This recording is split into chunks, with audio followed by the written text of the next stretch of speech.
Dekat sini saya nak share sedikit slide mengenai ciri-ciri ciri-ciri tukang sihir. Ini antara panduan asas yang pesakit kena faham, kena tahu apakah yang kita nak tengok ciri-ciri dia. So biasanya kalau tukang sihir ni bila dia nak buat rawatan, dia akan minta pakaian ataupun bekas daripada pesakit. So nak buat rawatan kena bawa seluar dalam dia. Nak buat rawatan kena bawa baju dalam dia, sapu tangan dia. So itu antara ciri-ciri dah. Menyuruh pesakit membawa haiwan untuk disembelih. Ada juga kaedah-kaedah rawatan yang mensyaratkan nak kena bawa ayam putih ataupun nak kena bawa ayam hitam untuk dijamukan kepada semangat-semangat jin-jin tanah dan sebagainya, untuk nak bagi dia bertenang dan sebagainya. Ini antara ciri dia lah. So perawat-perawat tukang sihir, perawat-perawat bomoh ni juga biasanya dia akan memberi azimat-azimat, dia akan memberi tangkal-tangkal untuk pesakit pakai. Kononnya bila pakai benang ni, bila pakai gelang ni, jin dan syaitan akan lari, jin dan syaitan tak akan mengganggu. So tukang sihir juga biasanya dia akan membacakan jampi-jampi serapah yang kita tak faham. So syarat jampi ni kita kena faham.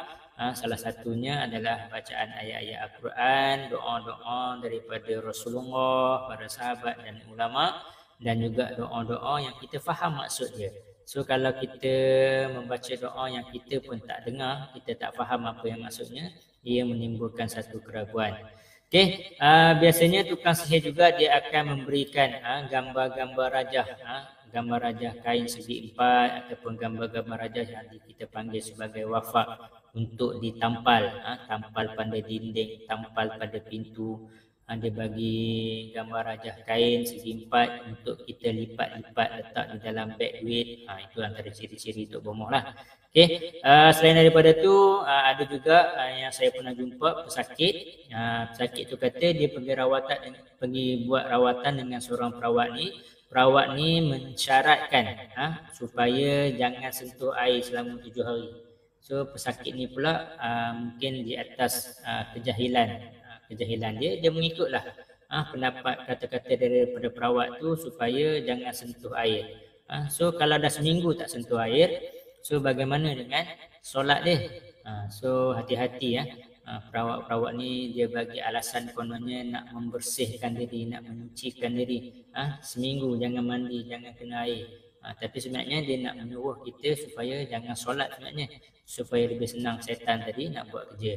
So ada yang suruh pesakit ni memencilkan diri, bertapa di gua, pergi duduk di gua dalam hutan, supaya konon-kononnya nak suruh macam bertapalah sambil amalkan mentera-mentera tertentu.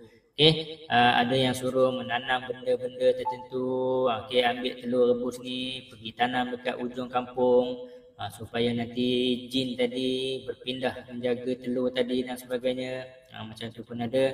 Ada juga saya jumpa pesakit yang dia diberi satu kertas yang ditulis mentera-mentera.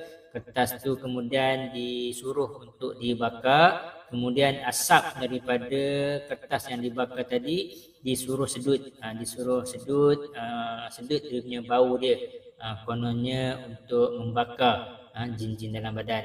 Ini antara yang selalu saya jumpa lah.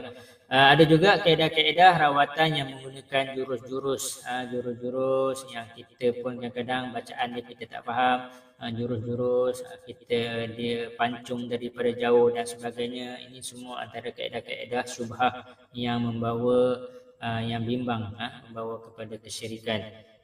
Ada yang satu banyak lagi kaedah juga, kaedah menurun. Rawatan kaedah menurun ni di mana perawat yang kita nak rawat, perawat yang kita jumpa tu dia tiba-tiba bertukar watak, bertukar suara. Dalam kita duduk sembang-sembang dengan kita, mula-mula bertanya khabar itu ini, suara dia okey je. Tapi bila dia start nak buat rawatan, tiba-tiba suara dia menjadi garau.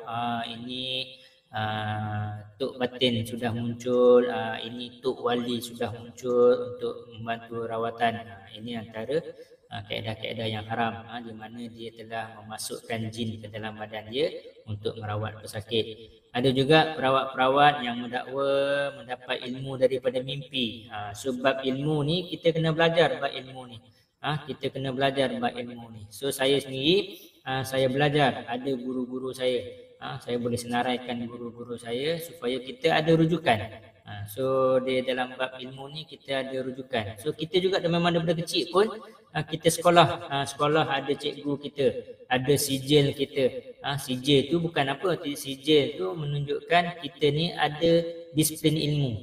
Kita bermula daripada tadika pun dah ada sijil, kemudian naik ke darjah 6, dulu ada sijil UPSR, kemudian PMR, SPM. So sijil-sijil ni menunjukkan kita ni disiplin ilmu, kita belajar, ada guru, ada rujukan, kita belajar pula, ada silibus-silibus dia. Okay. So ada juga perawat yang mengaku tok wali, mengaku tok wali ataupun menggunakan khadam. Semua ni kadang-kadang istilah-istilah yang boleh mengelirukan kita. So kebanyakan daripada pesakit dia terpedaya dengan istilah-istilah kata ada tok wali datang bantu dia, ada tok wali datang nak rawat dia dan sebagainya. So hati-hatilah, ini semua kita panggil sebagai talbis iblis, tipu daya iblis yang mana akan membawa kepada kita jauh daripada rahmat Allah Subhanahu Wa Taala.